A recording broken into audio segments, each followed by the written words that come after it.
Maybe I read too many detective books when I was a kid. Chandler, Hammett, MacDonald, all the great California guys of the 40s and 50s. I even tried writing a story once. Couldn't get past page 1. Too many decisions. Where do you find the body? Because all these stories start with the body, right? Do you find it by a pool under a sunset the color of a blood orange? Or is it night with the twinkling lights of the city? And what about the victim? A movie producer in a sharkskin suit who we think probably got what he deserved. Some beautiful starlet who fell in with the wrong crowd and never saw it coming. But you know the real reason that I never wrote one of those stories? I became a cop. And I found out the images that I had in my head weren't like real life. Take the case that I got this morning. The body wasn't found by a swimming pool high in the hills. It turned up in a parking lot by the 101, and the victim wasn't some movie weasel or starlet. It was a poor young woman in cargo pants and sneakers with a bullet hole in her back laying face down on the pavement. We did a close sweep. The trash cans, bushes, no purse, no wallet. I got the registration. Sandy Boudreau, 121 Bendix Avenue, apartment 12. Let's go check it out. Okay. Going to Bendix.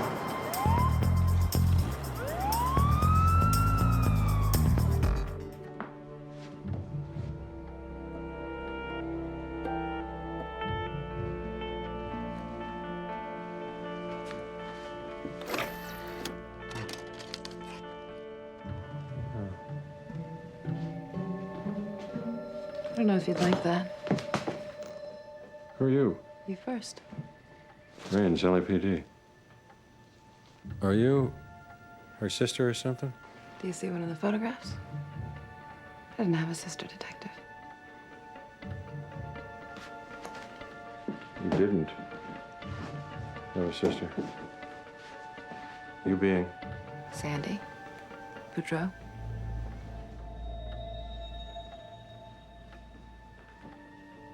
I think his name was Marco, but they broke up a few weeks ago.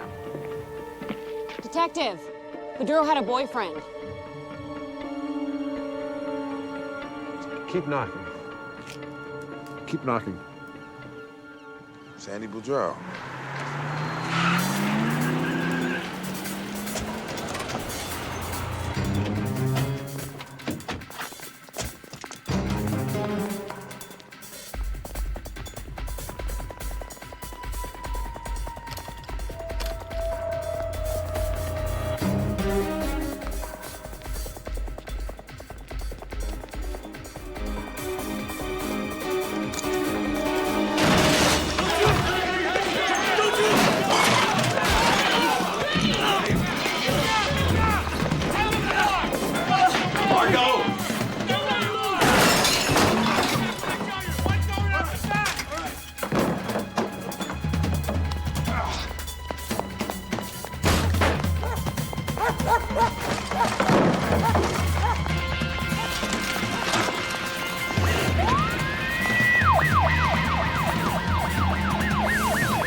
I don't understand. What That doesn't mean anything. motive could Wendy possibly have? Love?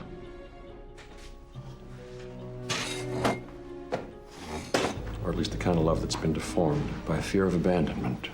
Wendy was terrified of being your ex-wife. I just want you to follow my husband around for a few days. So she hired a private investigator to have you followed. And when he didn't find anything, she couldn't let it go. She set a honey trap. She paid Sandy Boudreau to seduce you. And Mrs. Tucker, before you say that you didn't, I've got a witness, her ex-boyfriend, who, when he gets out of the hospital, will testify that he saw you at a motel handing Sandy money. And we've got your thumbprint from a $50 bill that we found under Sandy's body. So, You all right? Hold on. Harry meets Sandy.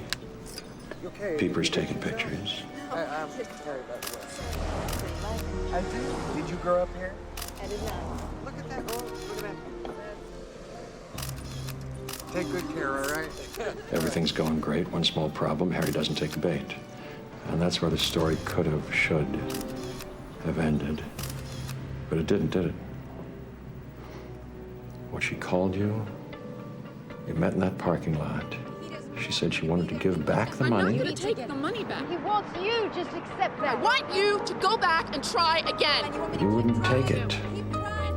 You wanted her to keep trying. You couldn't accept that your husband could be faithful.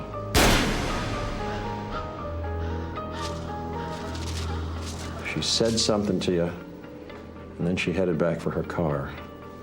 And whatever she said to you got you so angry or so scared that you snapped. What, honey? What did she say? She said, You know what? I'm gonna try it again. I'm gonna give him the money back next time I see him. I'm gonna tell him everything.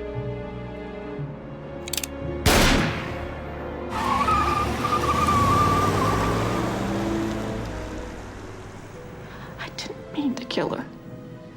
Detective, I just wanted to stop her. I know. I bet your legal team will argue successfully there was a crime of passion or that the gun just went off. And you might only get manslaughter for killing Sandy Boudreau. But McSweeney, the private eye, that was premeditated. You might just get the needle for that.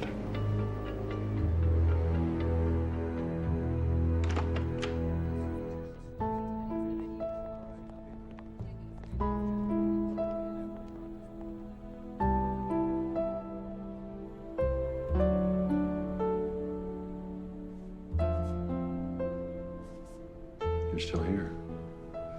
You know, I'm starting to think you don't like me. I like you fine, Sandy Boudreau. I wish I'd known you. But you said you'd go if I caught your killer. Yet here you are. Is there something else I can do for you, Sandy? There is one thing. Tell me. I'm not keeping. Oh, God. So sorry to startle you, Mrs. Boudreau. I needed to talk to you alone. What about? I've got some bad news. There was a screw-up at the evidence locker, and Sandy's money has gone missing. What? Oh, Vernon will not be pleased.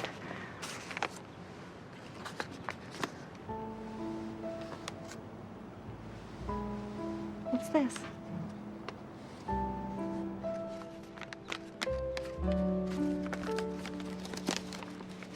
Oh. Oh.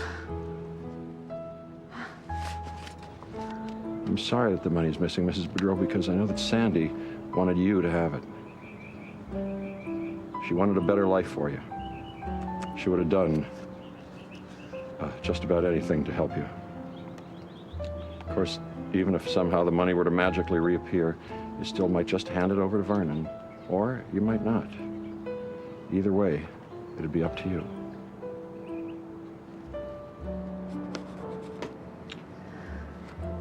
Say, that CD. May I have that? It's in the trash.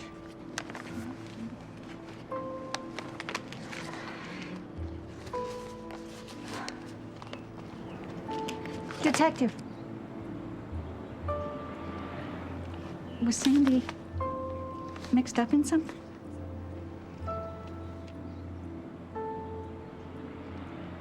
No. She was just in the wrong place at the wrong time.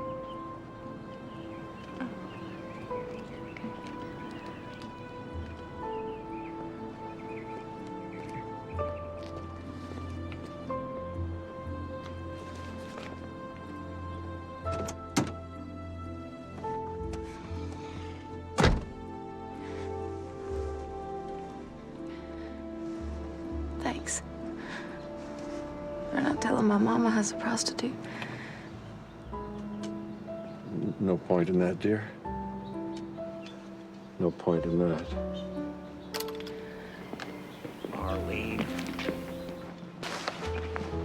Oh, come on, Arlene. Would you kick it into gear? I want to get the hell out of LA and back to Texas.